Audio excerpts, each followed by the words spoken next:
Hello kapamilya kapuso, gumaing adlaw sa kaninyong tanan. Good day po. So in this video, dito kami sa Al Ghurair Center, Dubai. From the church, pumunta kami dyan para mag-lunch. Ayan, naglakad-lakad kami. Gumagala-gala. Kasi malaki yung tawag dyan, mall, yung center. So, sa Al Ghurair, that building, may ano dyan, may mga clinic, dental clinics, may hotel sa other side, may mga pharmacies, may mall, so everything meron dyan. Food court. So, paakyat kami dyan sa escalator na yan, papunta na food court. Kasama ko si Ate Joy, lagi ko kasama sa church si Ned. Tapos paakyat tayo, diba? Ayan, lagi ko silang kasama. This time kasi, summer dito sa Dubai, so tag-init. Di kami makagala ng tulad ng beach. Kung makagala man mi sa beach for swimming, talagang kailangan maaga. 6 or 7 para until 8. Para pag 9, uwi ka na kasi matingkad ang init ng araw. Aabot sa 45, 43, 42 degrees Celsius. So, yung pag-beach ko, tina-timing ko lang yan. End of May, April, June, first week, ayun. And last week of May, ayun, pwede. This time naman, pwede naman. Kailangan yun lang maaga. Tsaka uuwi agad. So, ang style namin, kasi medyo mga gastos lang nga sa mall kasi maraming temptations sa mga sale. Pero talagang dinidisiplina yung sarili tulad ng mga OFW na yung matagal-tagal na kasi may plano na rin na mag for good dahil hindi naman habang buhay na malakas yung tuhod, yung katawan tulad ngayon, talaga yung tuhod ko may ano na siya. May arthritis na talaga at age 43. So, dyan kami sa mall, lakad-lakad. Although maraming sale, window shop, makakabili ka rin talaga minsan kahit yung tinatawag mo na for 3 dirhams lang in each items. Minsan makukuha mo around 5 items, 10 items. Magkano na yun? Diyan, maraming sale, maraming mura. Mura na mga bilihin. Kasi din sila advertise din sa mga tulad niyan, 358 sa item, it's cups. Yan, tulad niyan. Yung kasama ko, nakakuha siya ng around, ilan din yun? 5 items ba yun? So, almost 20 dirhams din na bayad nila. May lumampas din. So, maraming temptations talaga na gagastos kapag sa mall. Wala din naman choice kasi sa sobrang init pag sa park. Di rin kayanin ng hangin init. Di kayanin ng katawan mag-stay at this time. At this summer season tulad ng June, July, August, September, mainit pa yan. Mag-low down lang yung init, mag-subside yung kainit sa October na, tapos November uli. So, these days talaga, wala kaming ibang papuntahan, kundi mall lang talaga.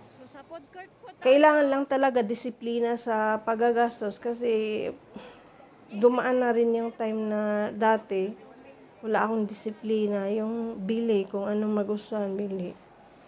Talagang kasya-kasya lang yung pera. Pag uwi, tama-tama lang. Pero sa ngayon kasi, iniisip ko na yung magpo-for good after mga ilang taon. Until matapos yung bunso ko. At saka, kailangan talaga yung savings. Kailangan talaga focus din. Determinado na mag-save. So, yun lang, lakad-lakad, nakakapagod din. Tapos sa food court, that time kasi, birthday ni Ate Jean, kasi nalibre kami. Nalibre kami sa lunch namin. Pero, pag wala, bibili kami. Ayan pala, yung umuwi na kami sa bahay, sa bus yan. Ayan. Sa harapan ako, ay hindi ako sa harapan, yung malapit sa harapan. Pero konti lang yung pasahero niyan. Diyan yan sa tawag yan na Residia. Yung sa Merdip area malapit. Dadaanan yung International Airport. Yan. Kasi nung galing kami sa Algorer, after lunch, yun, uwi namin yung na-captured ko yung sa bus. Tapos, ayan, sa bus pa rin yan sila Ate Joy at si Nib. Yan. Kasi yung bus, papasok na kaya huminto dyan sa may Dyan, yan na pala yung sa may Carrefour, sa may McDo. Nag-drop by kami una sa Madina, yung mga snacks, kakainan din. I think, Indian restaurant din yun. So, nag-tea kami doon. After nyan, nagpunta kami ng Carrefour dito malapit sa Silicon Oasis. Maliit na Carrefour lang siya. Pero, may McDo. May McDonald's. Tapos, yun, nag-intay kami sa order namin. So, yun, kami, si Nib, nag-total sa gastos niya. Yung mga, kasi that time, parang, I think, nasahuran na lahat. Ay, that time, yung salary time payday.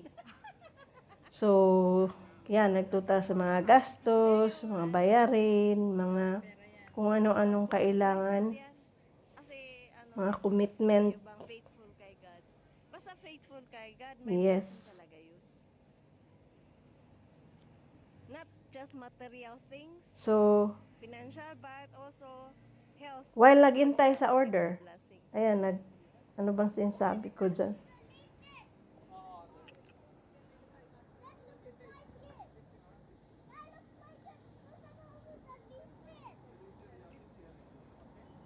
Yan, so this year, di ako nagbakasyon.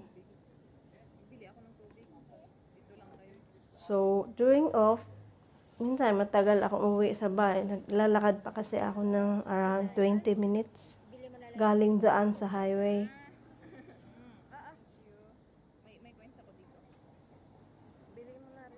Kaya malayo talaga. Yung medyo lakarin ko.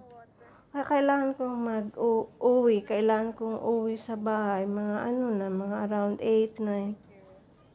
Or yes. Dahil sobrang init.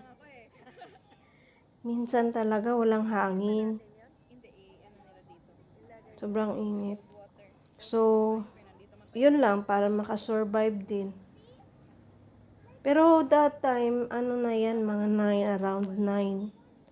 So, hindi na masyadong mainit. Nasa na siya, 37 or 36 degrees Celsius na yung temperature, yung kainit. So, pwede na sa labas, pag lalo na mahangin-hangin na pag ganyang oras. Pwede na upo-upo sa labas. Yan, while waiting sa order namin. Yung order ko naman, 7 dirhams lang yan. Isang burger, tsaka isang water. Talagang disiplina sa gastos. Siguro sa mga bago na OFW, hindi pa na iniisip yun. Or bata pa sila, hindi pa masyadong, kasi nag-i-explore pa yan. Dumaan din ako dati, nag-i-explore pa ako yung gastos ng gastos. Tinatry ko yung parang, okay, sumasahod man ako, deserve ko to. Ganun. So, nasa isip ko yun na, okay lang naman gagastos ako kasi nagtatrabaho ako, parang ganun. Pero, actually, hindi naman talaga healthy yun. Yung pagkain sa labas. Yung tulad niyan. Kasi hindi ako nagpre-prepare at saka walang gulay. So that's all. Thank you for watching. God bless.